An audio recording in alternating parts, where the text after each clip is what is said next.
আসসালামু আলাইকুম। সবাইকে জানাচ্ছি আন্তরিক শুভেচ্ছা এবং অভিনন্দন।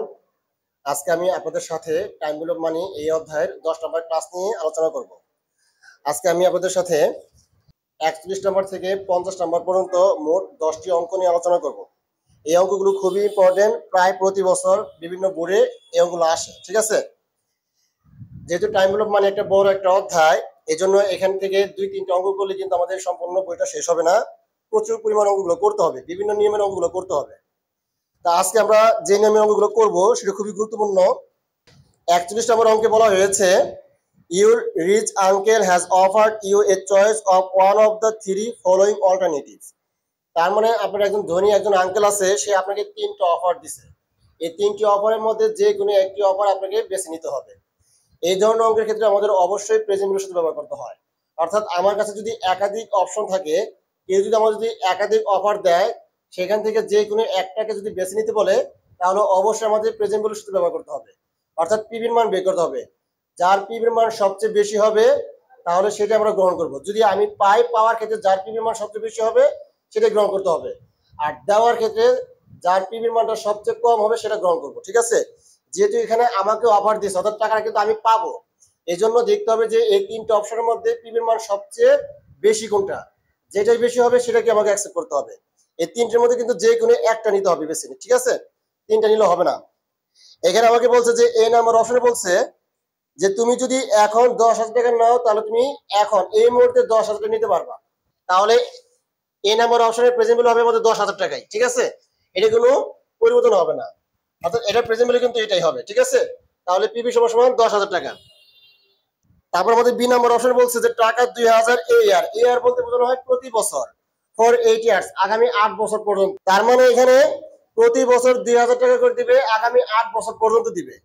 এখানে কিন্তু আমাকে টাকাটা বারবার দিবে, একবার দিবে না। প্রতি বছর 2,000 টাকা করে আগামী 8 বছর পর্যন্ত প্রতি বছর 2,000 টাকা করে দিবে। তার মানে এটা অবশ্যই কিস্তির অঙ্ক।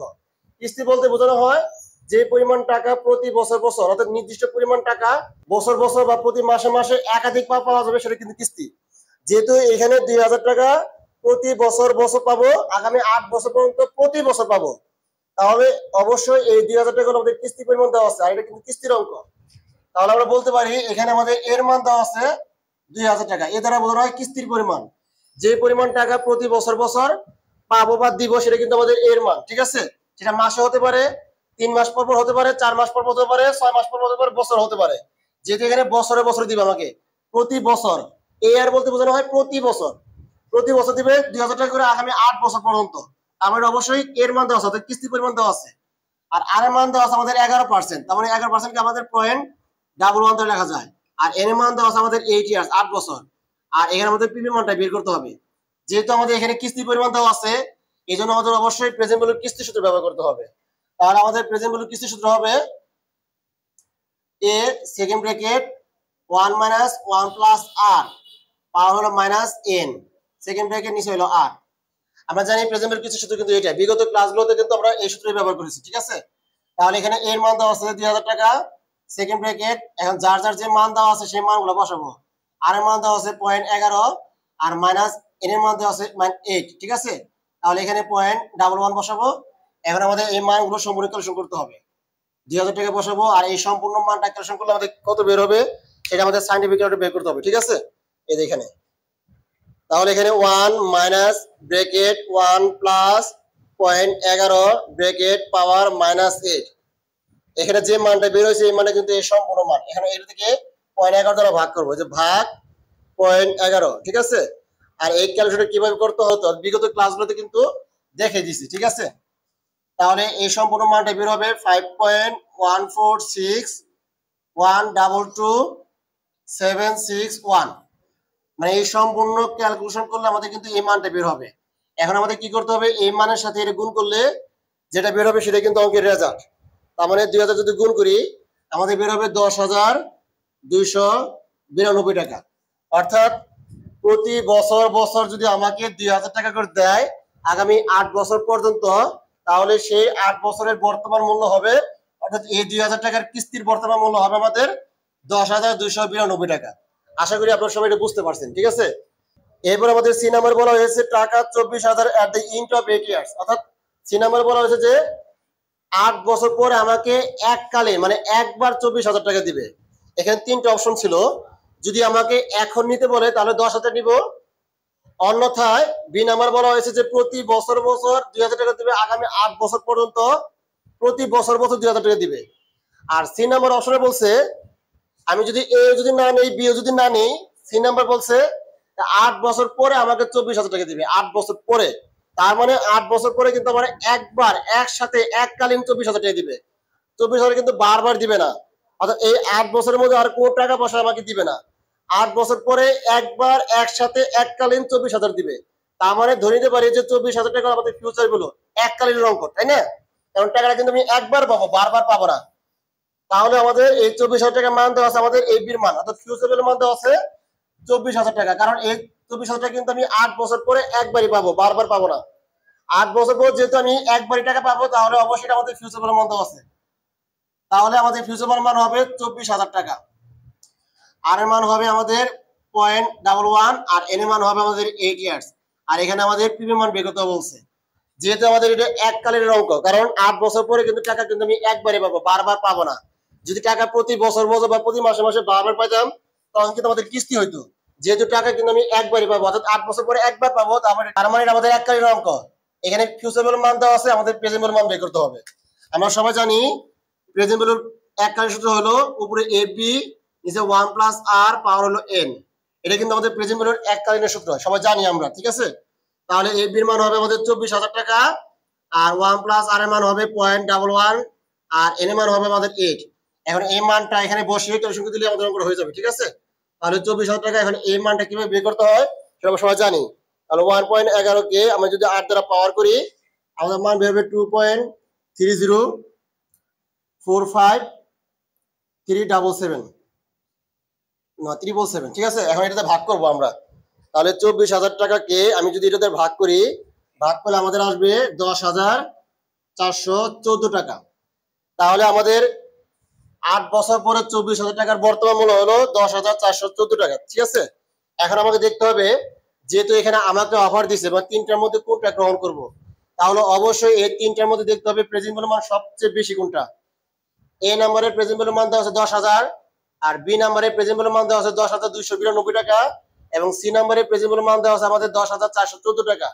তাহলে এই 3টির মধ্যে প্রেজেন্ট ভ্যালু মান সবচেয়ে কিন্তু আমাদের সি নাম্বারের প্রেজেন্ট ভ্যালু মান সবচেয়ে বেশি।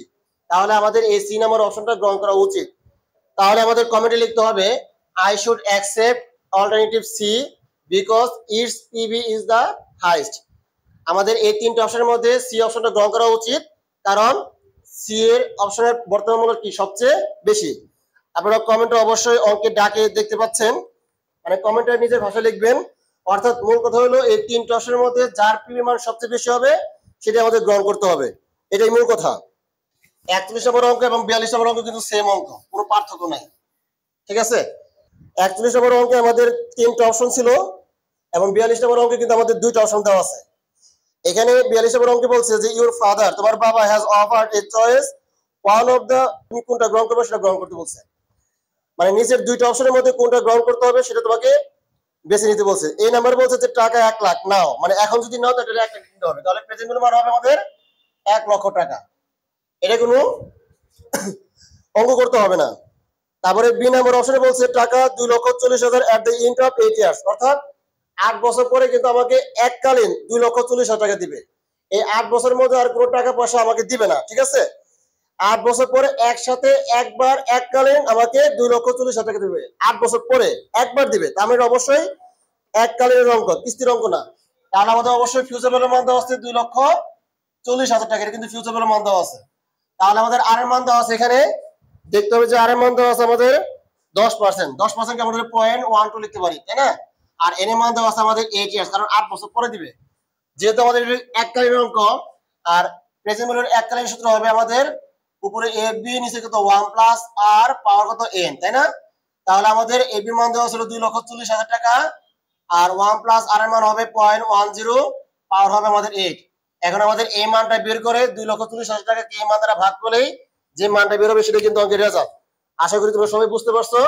আর এই মানটা কিভাবে বের করতে হয় সেটা কিন্তু আমি তোমাদের দেখিয়ে দিচ্ছি এর আগে। 1.10 ব্র্যাকেট পাওয়ার হলো আমাদের 8। তাহলে এই মানটা আমাদের ক্যালকুলেশন করলে বের হবে উপরে 2,40,000 টাকা আর বের হবে 2.1435 এখন 2,40,000 টাকাকে আমি যদি এটাতে ভাগ করি আমাদের বের হবে 1,11,962 টাকা। অর্থাৎ এই দুইটা অপশনের মধ্যে আমাদের এ নাম্বার অপশনের প্রেজেন্ট ভ্যালু ছিল 1 লাখ টাকা এবং বি নাম্বারের প্রেজেন্ট ভ্যালু মান হলো 1,11,962 টাকা। যেহেতু এখানে আমার বাবা আমাকে অফার দিছে যে দুইটা অপশনের মধ্যে কোনটা গ্রহণ করবা, তার মানে এই দুইটার মধ্যে আমাদের প্রেজেন্ট ভ্যালু যেটা বেশি হবে অর্থাৎ বর্তমান মূল্য যেটা বেশি হবে সেটাই কিন্তু আমাদের গ্রহণ করা উচিত, তাই না? মানে সেটা আমাদের গ্রহণ করতে হবে। তাহলে এই দুইটার মধ্যে আমাদের প্রেজেন্ট ভ্যালু মান কিন্তু বি নাম্বার অপশনে 1,11,962 টাকা, তার মানে এটা কিন্তু আমাদের বেশি। তাহলে নির্দ্বিধায় আমরা কিন্তু এই বি নাম্বার অপশনটা গ্রহণ করব। তাহলে আমাদের কমেন্টে লিখতে হবে I should accept alternative B because it's PB is the highest, অর্থাৎ এর বর্তমান মূল্য সবচেয়ে বেশি হওয়ার কারণে আমাদের বি নাম্বার অপশনটা গ্রহণ করা উচিত। আশা করি আপনারা সবাই এই 42 নম্বর অঙ্কটা সম্পূর্ণ বুঝতে পেরেছেন। এরপর আমাদের 43 নম্বর অঙ্ক, 44 নম্বর অঙ্ক এবং 45 নম্বর অঙ্ক, এই তিনটা অঙ্ক কিন্তু সেম 41 নম্বর এবং 42 নম্বর অঙ্কের মতোই। আপনারা যদি 41 নম্বর অঙ্ক এবং 42 নম্বর অঙ্ক সম্পূর্ণ বুঝতে পারেন অর্থাৎ প্রথম থেকে শেষ পর্যন্ত ভালো মতো বুঝতে পারেন, তাহলে পরবর্তীতে তিনটা অঙ্ক আছে অর্থাৎ 43, 44, 45 এই তিনটা অঙ্ক আপনারা খুব সহজে ভালো মতো বুঝতে পারবেন। এই তিনটা অঙ্ক অবশ্যই আপনারা বাসায় প্র্যাকটিস করবেন। এটার অঙ্কের রেজাল্ট কিন্তু অঙ্কের ডাকের নিচে দেওয়া আছে, আপনারা প্র্যাকটিস করলে কিন্তু খুব সহজেই অঙ্কগুলো বুঝতে পারবেন। ঠিক আছে, বাসায় প্র্যাকটিস করতে হবে। 46 নম্বর অঙ্কে বলা হয়েছে a man wished to create a endowment fund to provide an annual price of টাকা 5,000 if the fund invested at 10% per annum compounded interest which is compounded yearly. Find the amount of this fund. এখানে একটা endowment fund তৈরি করতে বলছে। endowment fund, life membership, forever for good, এগুলো হলো আজীবন বৃত্তির অঙ্ক। আর আজীবন বৃত্তির অঙ্কে একটা সূত্র দেওয়া আছে, সিম্পল একটা সূত্র। ঠিক আছে, এগুলো আমরা সবাই শিখবো। যদি কোনো অঙ্কের মধ্যে endowment ফান্ড কথা লেখা থাকে তাহলে বুঝতে হবে এটা আজীবন বৃত্তির অঙ্ক। আর আজীবন বৃত্তির অঙ্কের মধ্যে আমাদের পিভি সূত্র হবে এ বাই আর, এটাই সূত্র। ঠিক আছে, মানে এ কে আর দ্বারা ভাগ করব। তাহলে এখানে আমাদের এর মান হবে 5,000 টাকা আর আর এর মান দেওয়া আছে আমাদের 10% মানে 1.10। এখন যদি আমরা এই 5,000 টাকাকে 0.110 দ্বারা ভাগ করি তাহলে আমাদের বের হবে 50,000 টাকা। এই হলো আমাদের এন্ডোমেন্ট ফান্ডের অঙ্ক। অর্থাৎ এন্ডোমেন্ট ফান্ড বলতে বোঝানো হয় যে পরিমাণ টাকা, অর্থাৎ কি পরিমাণ টাকা ব্যাংকে রাখলে মানে বর্তমানে জমা রাখলে ব্যাংক আমাকে প্রতি বছর 5,000 টাকা করে দিবে। তাহলে আমি যদি 50,000 টাকা যদি ব্যাংকে জমা রাখি তাহলে ব্যাংক আমাকে প্রতি বছর 5,000 টাকা দিবে আজীবন, মানে অনির্দিষ্টকাল পর্যন্ত। এটা কত বছর পর্যন্ত শেষ হবে সেটা কিন্তু উল্লেখ নাই। এটাকে বলা হবে এন্ডোমেন্ট ফান্ড, মানে লাইফ মেম্বারশিপ বা ফরএভার বা ফর গুড, মানে এদের যে কোনো একটা লেখা থাকলে বুঝতে হবে এটা এন্ডোমেন্ট ফান্ডের অঙ্ক। মূল কথা হলো যে আমি প্রতি বছর 5,000 টাকা পাবো আজীবন, মানে অনির্দিষ্টকাল পর্যন্ত পাবো, তাই না? এটা কোনো নির্দিষ্ট সীমা না যে কত বছর পর্যন্ত পাবো এই 5,000 টাকা। অর্থাৎ এই 5,000 টাকা পাবো আমি অনির্দিষ্টকাল পর্যন্ত। সেই জন্য আমাকে বর্তমানে কত টাকা ব্যাংকে জমা রাখতে হবে। আমি যদি ব্যাংকে এই 50,000 টাকা জমা রাখি তাহলে ব্যাংক আমাকে প্রতি বছর এই 5,000 টাকা দিবে অনির্দিষ্টকাল পর্যন্ত আজীবন। যে পর্যন্ত এই 50,000 টাকা ব্যাংকে থাকবে, যতদিন পর্যন্ত ব্যাংকে 50,000 টাকা থাকবে ততদিন পর্যন্ত ব্যাংক আমাকে প্রতি বছর 5,000 টাকা দিবে। এটাকে বলা হবে এন্ডোমেন্ট ফান্ড বা লাইফ মেম্বারশিপ বা ফরএভার ফর গুড মেম্বারশিপ। ঠিক আছে, এদের যে কোনো একটা ভাষা লেখা থাকে বুঝতে হবে এটা আমাদের চিরস্থায়ী বৃত্তির অঙ্ক। আর এই অঙ্কে যে আমাদের কম্পাউন্ডেড ইয়ারলি মানে বছরে একবার চক্রবৃদ্ধি করা হয়েছে, এই জন্য আমাদের আর এর মানকে কোনো কিছু পরিবর্তন করা হয় নাই। আর এর মান যেভাবে আছে সেইভাবে দিয়ে অঙ্কটা করা হয়েছে। যদি এখানে বলা থাকতো হাফ ইয়ারলি বছরে 2বার, 6 মাস পর পর বছরে 2বার যদি চক্রবৃদ্ধি করা হতো অর্থাৎ বছর যদি 2বার পাইতাম তাহলে এই আর এর মানকে তখন আমরা 2 দিয়ে ভাগ করতাম। হাফ ইয়ারলি বলা থাকলে হাফ ইয়ারলি বলা থাকলে মানে 6 মাস পর পর পাওয়া, তাহলে এখানে পয়েন্ট কত 0.5 আসতো। তাহলে এই 0.5টা আমরা এখানে বসিয়ে ভাগ করলে তখন যে মানটা আসতো সেটা কিন্তু অঙ্কের রেজাল্ট। যদি বলতো কোয়ার্টারলি তাহলে 4 দিয়ে ভাগ করতাম, 4 দিয়ে ভাগ করে যে মানটা বের হবে সেই মানটা এখানে বসিয়ে ক্যালকুলেশন করে দিলেই আমাদের কিন্তু 100 পরিমাণটা বের হয়ে যাবে। যদি বলতো মান্থলি তখন আমরা 12 দিয়ে ভাগ করতাম এখানে। ঠিক আছে, 12 দিয়ে ভাগ করে এখানে যে মানটা বের হবে সেই মান দিয়ে ভাগ করে দিলেই আমাদের 100 পরিমাণটা বের হয়ে যাবে। আশা করি আপনারা সবাই বুঝতে পারছেন। এই অঙ্কের মধ্যে কিন্তু আমাদের কম্পাউন্ডেড ইয়ারলি করা হয়েছে বছরে একবার। এই জন্য এখানে আর এর মানকে কোনো কিছু ভাগ বা গুণ কিছু করতে হবে না, যেটা দেওয়া আছে সেটা দিয়ে অঙ্ক করতে হবে। আশা করি আপনারা সবাই এই 46 নম্বর অঙ্কটা সম্পূর্ণ বুঝতে পেরেছেন। 47 নম্বর অঙ্কে বলা হয়েছে what is the present value. এখানে কিন্তু প্রেজেন্ট ভ্যালু বলেই দিয়েছে, the following cash flow at interest rate of 12% পার ইয়ার। প্রতি বছর বছর আমার ইন্টারেস্ট হলো 12%। আচ্ছা, এই নাম্বার বলছে যে টাকা 5000 রিসিভ 5 ইয়ার্স ফ্রম নাও। তার মানে 5 বছর পরে আমি 100 টাকা পাবো। তাহলে 5 বছর পরে 100 টাকার বর্তমান মূল্য কত? এখন প্রশ্ন হলো যে এই 100 টাকা আমি প্রতি বছর বছর পাবো না 5 বছর পরে একবারই পাবো? যেহেতু এই অঙ্কের মধ্যে কিন্তু 100 টাকার সাথে কিন্তু পার ইয়ার, ইচ ইয়ার, এভরি ইয়ার মানে এই সমস্ত কোনো ভাষা উল্লেখ নাই। তার মানে 5 বছর পরে কিন্তু আমি একসাথে এককালীন একবারই 100 টাকা পাবো, তাই না? তার মানে এককালীনের অঙ্ক। যেহেতু আমি 5 বছর পরে একবার পাবো 100 টাকা, 5 বছর পরে একবার আমাকে 500 টাকা দেওয়া হবে। তাহলে আমাদের এই কিন্তু আমাদের এককালীন অঙ্ক। তাহলে আমাদের ফিউচার ভ্যালু মান দেওয়া আছে, এখানে এফবি দেওয়া আছে 100 টাকা। যেহেতু 5 বছর পর আমি একবারই পাবো, বারবার পাবো না। আর আর এর মান দেওয়া আছে আমাদের 12% মানে 0.12, আর এন এর মান আমাদের 5 ইয়ার্স হবে, তাই না? আর এখানে আমাদের পিবি মান বের করতে বলছি যে প্রেজেন্ট ভ্যালু বের করো। What is the present value? তাহলে আমাদের প্রেজেন্ট ভ্যালু এককালীন সূত্র কি হবে সেটা আমরা সবাই জানি, তাই না? তাহলে উপরে হবে কি এফবি, নিচে কত হবে 1 প্লাস আর পার হলো এন। এটা কিন্তু আমাদের প্রেজেন্ট ভ্যালুর এককালীনের সূত্র। আমরা এককালীন সূত্র কেন ব্যবহার করলাম? কারণ এখানে বলছে যে 5 বছর পরে আমাকে 100 টাকা দিবে। 5 বছর পরে, 5 বছর পরে কিন্তু আমাকে একবারই দিবে 100 টাকা, একবার, বারবার দিবে না। 5 বছর পরে একবারই 100 টাকা দিবে। এই জন্য এটা অবশ্যই ফিউচার ভ্যালু মান, যেহেতু আমাকে 5 বছর পরে দিবে, এই জন্য এটা এককালীন সূত্র ব্যবহার করতে হবে। তাহলে এখানে এফ এর মান দেওয়া আছে 100 টাকা, আর 1 প্লাস আর এর মান দেওয়া আছে আমাদের 0.12, আর এন এর মান দেওয়া আছে আমাদের 5। তাহলে এই সম্পূর্ণ ক্যালকুলেশন করলে আমাদের মান বের হবে 56.74। এই টাকাটা বের হবে। এটা কিন্তু আমাদের অঙ্কের রেজাল্ট। আমরা ভাগ করে দেখেন এই মানটা বের হবে, ঠিক আছে? আচ্ছা, এটা কিন্তু আমাদের এ নাম্বার ছিল। তারপরে বি নাম্বার বলা হয়েছে যে টাকা 100 receive each year beginning 1 year from now for ever. For ever বলতে বোঝানো হয় আজীবন, চিরস্থায়ী বৃত্তির অঙ্ক। অর্থাৎ 46 নম্বর অঙ্কে আমরা ইনডমেন্ট ফান্ডের অঙ্ক করছিলাম, সেই ইনডমেন্ট ফান্ডের অঙ্কই এটা, ঠিক আছে? অর্থাৎ ফর এভার লেখা থাকলে বুঝতে হবে ইনডমেন্ট ফান্ডের অঙ্ক, অর্থাৎ চিরস্থায়ী বৃত্তির অঙ্ক। আর আমরা চিরস্থায়ী বৃত্তির অঙ্কের মধ্যে আমরা সূত্র জানি পিবি সমান সমান উপরে এ নিচে কত আ। এটা কিন্তু চিরস্থায়ী বৃত্তির অঙ্ক। ফর এভার লেখা থাকার কারণে এটা চিরস্থায়ী বৃত্তির অঙ্ক। ফর এভার বলতে বলতে হয় আজীবন, মানে চিরস্থায়ী। তাহলে এর মান দেওয়া আছে আমাদের কত 100 টাকা, আর আর এর মান দেওয়া আছে আমাদের কত 12%, মানে 0.12। এখানে 100 টাকাকে 0.12 দিয়ে ভাগ করলে আমাদের মান হবে 833.33। এটাই কিন্তু অঙ্কের রেজাল্ট। এটাই কিন্তু অঙ্কের রেজাল্ট। আশা করি আপনারা সবাই এই 47 নম্বর অঙ্কটা সম্পূর্ণ বুঝতে পেরেছেন, ঠিক আছে? এটা কিন্তু 47 নম্বর অঙ্ক। 48 নম্বর অঙ্কে বলা হয়েছে you want to purchase a car, cash paid টাকা 5 lakh at the time of buying. অর্থাৎ কেনার সময় 5 লাখ টাকা দিয়ে আসছি, আর বাকি 8 লাখ টাকা দিব আমি 6 বছর পরে। 6 বছর পরে কিন্তু 8 লাখ টাকা কিন্তু একবারই দিব, এটা কিন্তু বারবার দিব না। 6 বছর পরে 8 লাখ টাকা কিন্তু একবারই পেড করতে হবে। তার মানে এই 8 লাখ টাকা অবশ্যই ফিউচার ভ্যালু মান দেওয়া আছে, অর্থাৎ 6 বছর পরে দিব আমি 8 লাখ টাকা। তাহলে এটা অবশ্যই আমাদের ফিউচার ভ্যালু মান দেওয়া আছে। আর ডাউন পেমেন্টের মান দেওয়া আছে আমাদের 5 লক্ষ টাকা। ডাউন পেমেন্ট বলতে বোঝানো হয় কেনার সময় যে পরিমাণ টাকা নগদ দিয়ে আসতে হবে সেটা কিন্তু ডাউন পেমেন্ট।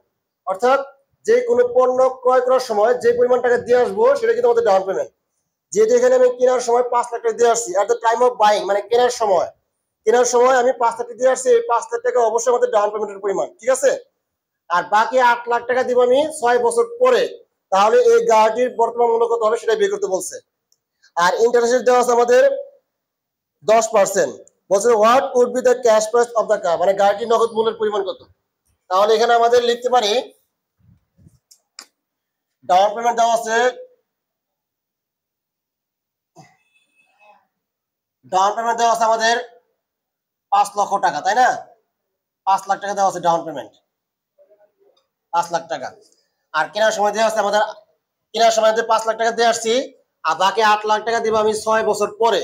তাহলে এই 8 লাখ টাকা আমাদের অবশ্যই ফিউচার ভ্যালু মান দেওয়া আছে, যেহেতু আমরা 6 বছর পরে 8 লাখ টাকা দিব। তাহলে আমাদের আর এর মান হবে 10%, মানে 0.10, আর এর মান হবে আমাদের 6 ইয়ার, মানে 6 বছর পরে দিব। তাহলে আমাদের পিবি মানটা বের করতে হবে এখানে, ঠিক আছে? যেহেতু এটা এককালীন অঙ্ক, কারণ টাকাটা কিন্তু আমি একবার দিব, আর 6 বছর পরে কিন্তু 8 লাখ টাকা একবারই দিব, বারবার দিব না।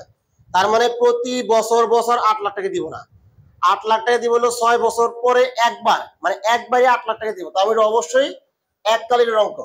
এককালীন বলতে বোঝানো হয় একবার টাকা জমা দিয়ে একবার টাকা পাওয়া, বারবার না। বারবার দিলে সেটা কিস্তি হয়ে যাবে।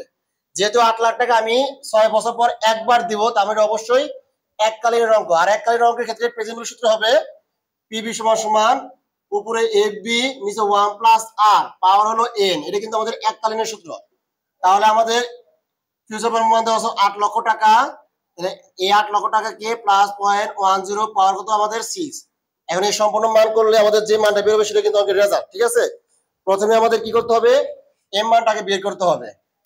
তাহলে প্রথমে আমরা এখানে কি 8 লাখ টাকা লিখবো, আর এই মানটা আমার বের হবে 1.10 পাওয়ার হবে 6।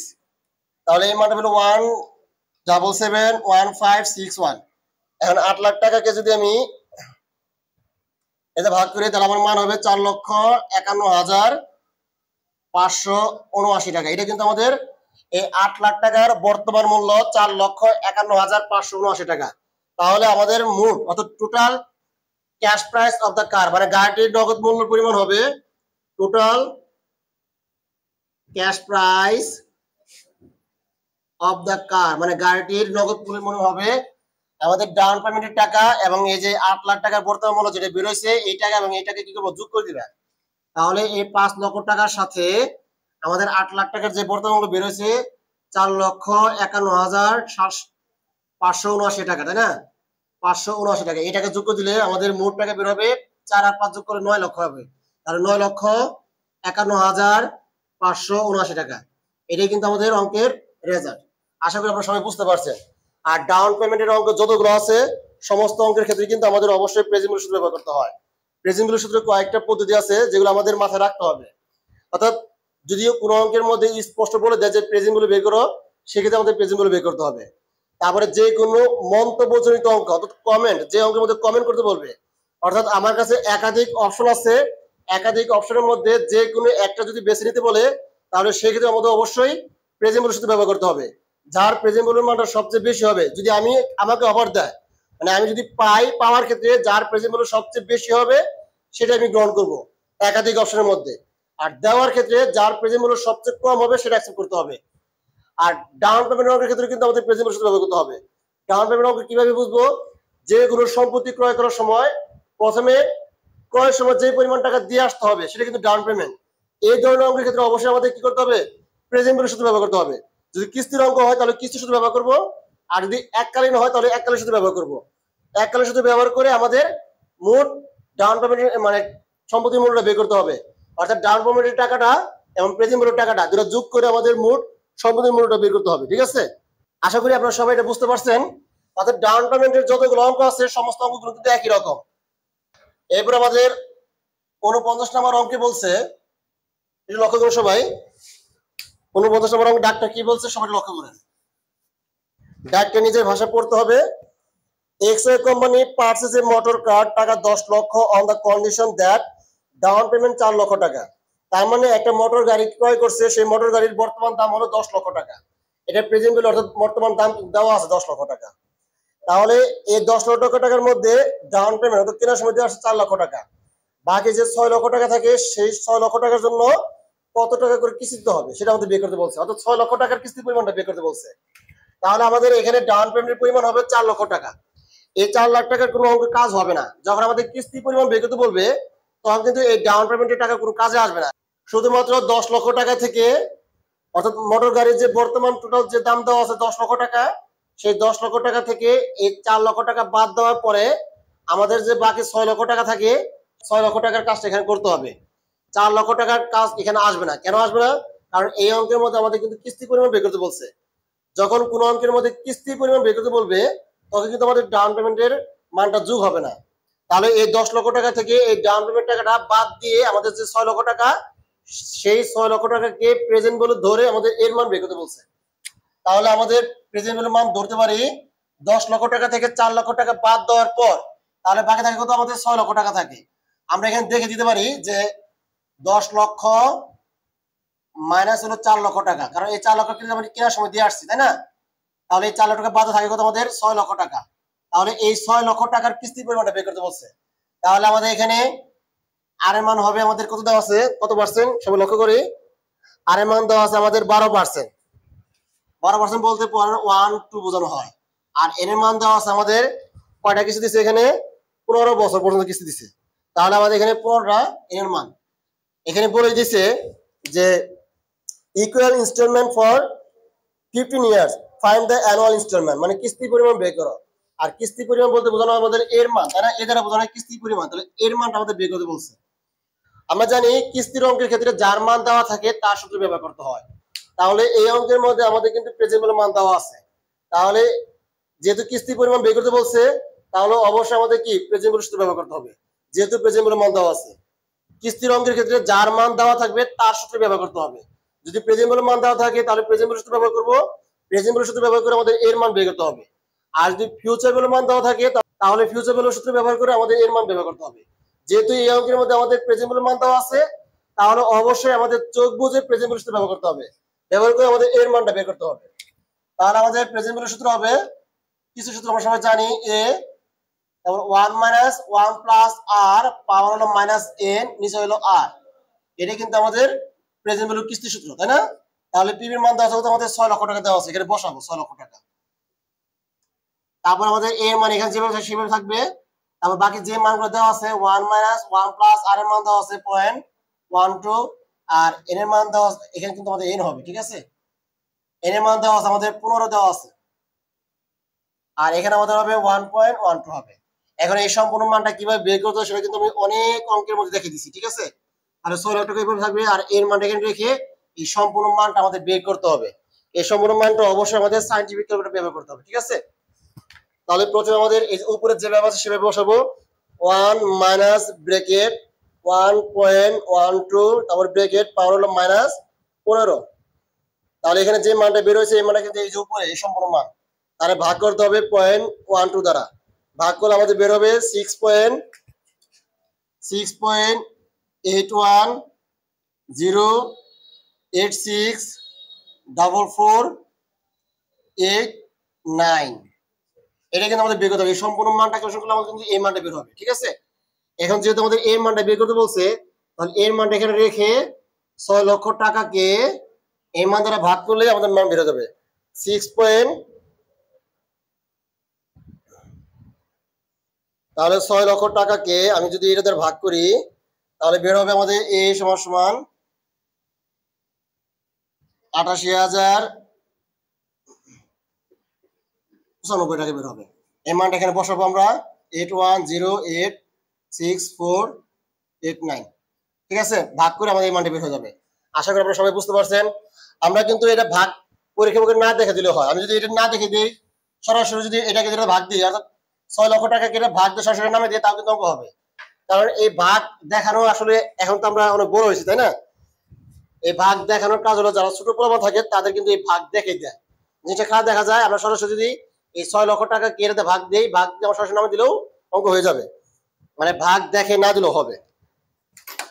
তাহলে আমাদের 88,095 টাকা কিন্তু এই অঙ্কের রেজাল্ট, মানে কিস্তি পরিমাণ। এই 6 লক্ষ টাকার কিস্তি পরিমাণ হলো আমাদের 88,095 টাকা। এই কিস্তি পরিমাণটা আমাদের বের করতে বলছে। এরপর আমাদের 50 নম্বর অঙ্কে বলছে a computer can be purchase, টাকা 50,000 এজ এ ডাউন পেমেন্ট। অর্থাৎ কেনার সময় আমি 50,000 টাকা দিয়ে আসছি একটা কম্পিউটার কেনার জন্য। যখন আমি কম্পিউটার কিনতে গেছি তখন আমি কেনার সময় 50,000 টাকা দিয়ে আসছি। and the monthly installment টাকা 2,000 is over the period 2 years and interest rate 12% compounded monthly। মানে প্রতি মাসে আমাকে 2,000 টাকা করে কিস্তি দিতে হবে এবং চক্রবৃদ্ধি করা হবে আমাদের প্রতি মাসে মাসে, যেহেতু করে মান্থলি কম্পাউন্ডেড বলছে। What would be your the cash price of the machine, তার মানে এখানে আমার মেশিনের নগদ মূল্যের পরিমাণ টাকা বের করতে বলছে। তাহলে এই অঙ্কের মধ্যে আমাদের ডাউন পেমেন্ট দেওয়া আছে 50,000 টাকা। তাহলে আমরা লিখতে পারি, এটা কিন্তু আমাদের 50 নম্বর অঙ্ক, ঠিক আছে? তাহলে লিখতে পারি আমাদের ডাউন পেমেন্ট দেওয়া আছে 50,000 টাকা। এটা কিন্তু আমাদের দেওয়া আছে, অর্থাৎ কেনার সময় কিন্তু আমি 50,000 টাকা দিয়ে তারপরে কম্পিউটারটি নিয়ে আসছি, আর বাকি টাকা জন্য কিস্তি দিচ্ছি। আর প্রতি মাসে মাসে কিস্তি 2,000 টাকা করে, এটা অবশ্যই আমাদের এর মান দেওয়া আছে। এ দ্বারা বোঝানো হয় কিস্তির পরিমাণ, অর্থাৎ যে পরিমাণ টাকা একটি নির্দিষ্ট সময় পর পর পাবো বা দিব, বারবার দিতে হবে, বারবার। তাহলে সেটা হবে অবশ্যই কিস্তির পরিমাণ। প্রতি মাসে মাসে প্রদান করছে আগামী 2 বছর পর্যন্ত। যেহেতু এই 2000 টাকা প্রতি মাসে মাসে দিছি আগামী 2 বছর পর্যন্ত, তাহলে অবশ্যই এটা কিস্তি পরিমাণ দেওয়া আছে। আর কিস্তি পরিমাণকে সংক্ষেপে এ দ্বারা প্রকাশ করা হয়।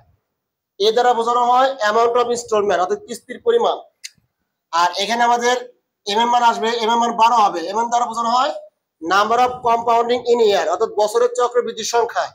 যেহেতু এখানে মান্থলি কম্পাউন্ডেড করা হবে, অর্থাৎ মাসে চক্রবৃদ্ধি করা হবে, এই জন্য আমাদের মান হবে 12। তাহলে আর এর মানকে আমরা এই 12 দ্বারা ভাগ করতে হবে। এখানে আর এর মান দেওয়া আছে আমাদের 12%। 12% বলতে বোঝানো হয় 0.12, মানে 12%। 12% কে 100 দ্বারা ভাগ করলে আমাদের কিন্তু 0.12 হবে। আর এটা কি আমাদের এই 12 দ্বারা ভাগ করতে হবে। 12 দ্বারা ভাগ করলে আমাদের আসবে 0.01, মানে 0.12 কে যদি 12 দ্বারা ভাগ করি আমাদের মান কিন্তু 0.01 আসবে। আর এর মান কিন্তু আমাদের 2 বছর ছিল, 2 বছর। আর মান্থলি বলার কারণে 2 কে আমাদের 12 দ্বারা গুণ করতে হবে, তাহলে 12 দ্বারা আমাদের কি আসবে 24 আসবে। এক বছরে যদি 12টা চক্রবৃদ্ধি করা হয়, অর্থাৎ 12টা কিস্তি দেওয়া হয়, তাহলে 2 বছরে আমাদের 24টা কিস্তি হবে। সেই 24টা কিন্তু আমাদের এর মান। এখন এই মানগুলো আমাদের সূত্রের মধ্যে বসে ক্যালকুলেশন করতে লিখে অঙ্কটা শেষ হবে। আমাদের কিন্তু প্রেজেন্ট ভ্যালু মানটা বের করতে বলছে এখানে। তাহলে প্রেজেন্ট ভ্যালু কিস্তির সূত্র আমরা সবাই জানি, এ সেকেন্ড ব্র্যাকেট 1 মাইনাস 1 প্লাস আর, পার হলো মাইনাস এন, আর নিচে হলো আমাদের আর সেকেন্ড ব্র্যাকেট। এখন আমাদের এর মান দেওয়া আছে 2000 টাকা, এই যে 2000 টাকা বসালাম। আর 1 মাইনাস 1 প্লাস আর এর মান দেওয়া আছে 0.01, পাওয়ার মাইনাস এন দেওয়া আছে আমাদের 24, তাই না, সেকেন্ড ব্র্যাকেট। আর পয়েন্ট কত 0.1। এখন আমাদের কি করতে হবে, এই 2000 টাকা এখানে রেখে গুণ, এই সম্পূর্ণ ক্যালকুলেশনটা আমরা এখানে করব, ঠিক আছে। করে আমাদের এই 2000 সাথে গুণ করতে হবে। আমরা যদি এই সম্পূর্ণ ক্যালকুলেশন করি তাহলে আমাদের মান বের হবে 1 মাইনাস ব্র্যাকেট 1.01, তারপরে আমাদের ব্র্যাকেট দিয়ে পাওয়ার দিব কত -24, তাই না। তাহলে আমাদের এই মানটা বের হবে, তারা ভাগ দিতে হবে আমাদের 0.01 দিয়ে ভাগ দিতে হবে। ভাগ দিলে আমাদের বের হবে 21.24338726। আমরা সবাই এই সম্পূর্ণ ক্যালকুলেশন করলে আমাদের কিন্তু এই মানটা বের হবে। এখন এই মানের সাথে আমাদের কি করব, 2000 টাকা কি করব, গুণ করব। গুণ করলে আমাদের বের হবে 42,487 বের হবে, ঠিক আছে। এই 42,487 এটা কিন্তু আমাদের এই 2000 টাকার বর্তমান মূল্য দেওয়া আছে, ঠিক আছে। এখন আমাদের টোটাল ক্যাশ প্রাইস, অর্থাৎ এই মোটর কারের টোটাল মূল্যটা বের করতে হবে। So total cash price of the motor car will be, মানে হবে, ঠিক আছে, উইল বি হবে। তাহলে এই ভদ্রলোক এবং এই ভদ্রলোক, অর্থাৎ ডাউন পেমেন্ট করার সময় যে টাকা দিছি এবং এই 2000 টাকার যে বর্তমান মূল্য বের হয়েছে, এই 2 টাকা যোগ করলে কিন্তু আমাদের মোট ক্যাশ প্রাইস বের হয়ে যাবে, মোটর কারের নগদ মূল্য টাকার পরিমাণটা বের হয়ে যাবে। তাহলে আমি যদি এই 50,000 টাকার সাথে এই 42,487 টাকা যোগ করি তাহলে আমাদের বের হবে 92,000 টাকা 487 টাকা, মানে 92,487 টাকা বের হবে। এটাই কিন্তু আমাদের অঙ্কের রেজাল্ট। আশা করি আপনারা সবাই এই অঙ্কটা সম্পূর্ণ বুঝতে পেরেছেন। মানে প্রত্যেকটা ডাউন পেমেন্ট অঙ্ক কিন্তু একই রকম, ঠিক আছে। যখনই আমরা এই প্রেজেন্ট ভ্যালু মান বের করব তখন এই প্রেজেন্ট ভ্যালু মানের সাথে ডাউন পেমেন্ট টাকা যোগ করে আমাদের সম্পত্তির মোট নগদ মূল্যের পরিমাণটা বের হয়ে যাবে। আর কোন অঙ্কের মধ্যে আমরা যদি প্রেজেন্ট ভ্যালু মান দেওয়া থাকে, এর মান বের করি, এর মান বের করা মানে কিস্তি পরিমাণ বের করা, সেক্ষেত্রে কিন্তু আমাদের ডাউন পেমেন্ট যোগ করতে হবে না। কারণ কিস্তি পরিমাণ যেটা বের হবে সেটা কিন্তু অঙ্কের রেজাল্ট, ঠিক আছে। একমাত্র আমরা যখন কিস্তি পরিমাণ দেওয়া থাকবে এবং প্রেজেন্ট ভ্যালু মান যখন বের করব, অর্থাৎ কিস্তি পরিমাণ দেওয়া থাকবে এবং প্রেজেন্ট ভ্যালু মানটা কি করতে হবে, বের করতে হবে। প্রেজেন্ট ভ্যালু মান বের করে এই মানের সাথে ডাউন পেমেন্ট মানটা যোগ করতে হবে তখন। কিন্তু কিস্তির পরিমাণ বের করলে তখন কিন্তু আমাদের ডাউন পেমেন্ট যোগ হবে না, তখন কিন্তু আমার সব প্রেজেন্ট ভ্যালু মানটা দেওয়া থাকবে। যেমন এর আগে আমাদের 49 টাকা অঙ্ক করছিলাম, 10 লক্ষ টাকা দেওয়া ছিল, সেক্ষেত্রে ডাউন পেমেন্ট দিয়েছিলাম 4 লক্ষ টাকা, বাকি 6 লক্ষ টাকার জন্য আমাদের কিস্তি পরিমাণটা বের করতে বলছে। যেহেতু আমরা কিস্তি পরিমাণ বের করছি, ডাউন পেমেন্ট কিন্তু পরে যোগ করে নেয়া, ওই কিস্তি পরিমাণ বের করার পরে কিন্তু আমাদের অঙ্কের রেজাল্ট শেষ হয়ে গেছে। আপনারা 49 নম্বর অঙ্ক দেখলে বুঝতে পারবেন। তাহলে 49 নম্বর অঙ্ক আর 50 নম্বর অঙ্কের মধ্যে পার্থক্যটা দেখলে বুঝতে পারবেন। তাহলে এখানে 48 নম্বর অঙ্ক, 49 নম্বর অঙ্ক এবং 50 নম্বর অঙ্ক, এই তিনটা অঙ্ক কিন্তু আমাদের ডাউন পেমেন্টের অঙ্ক, ঠিক আছে? এই তিনটা অঙ্ক করতে পারলে ডাউন পেমেন্টের যতগুলো অঙ্ক আছে সমস্ত অঙ্কগুলো আপনারা সহজে করতে পারবেন। আশা করি আপনারা সবাই আজকের ক্লাসটা সম্পূর্ণ বুঝতে পেরেছেন। তাহলে পরবর্তী ক্লাস দেখার আমন্ত্রণ জানিয়ে আজকের মতো এখানে শেষ করছি। সবাই ভালো থাকবেন, সুস্থ থাকবেন। আল্লাহ হাফেজ।